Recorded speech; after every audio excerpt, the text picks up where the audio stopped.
It would be impossible to compose a definitive history of Grand Britannia, not only because a significant number of details have been lost, but also because the remaining facts have been obfuscated. One has to assume deliberately. So much of the truth, we are told, is not in the interests of the populace, and would serve only to hinder progress towards the redevelopment and renaissance of the islands.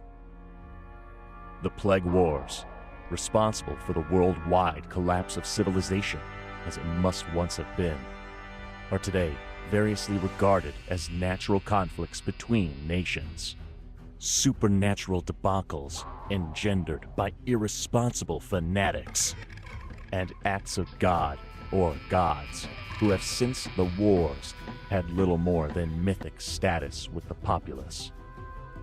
Clearly, the wars were as dreadful and as horrifically destructive to humanity as they are painted, and undoubtedly, this has done much to foster an attitude of reticence and refusal to share information amongst the authorities who now control us.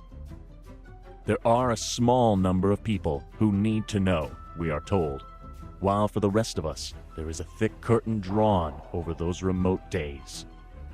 Our historical society is therefore necessarily a secret order.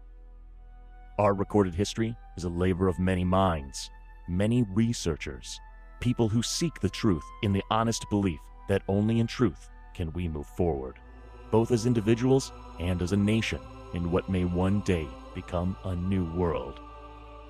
What the society can conclude is that before the wars, the world was thickly populated.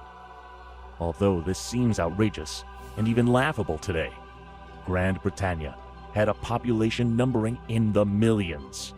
There were many cities, and they were all linked by a very complex and highly sophisticated transport system that extended from what we know today as the very north of Caledon down to Londonborough, and across to Dumnonia in the southwest and Cumra in the west.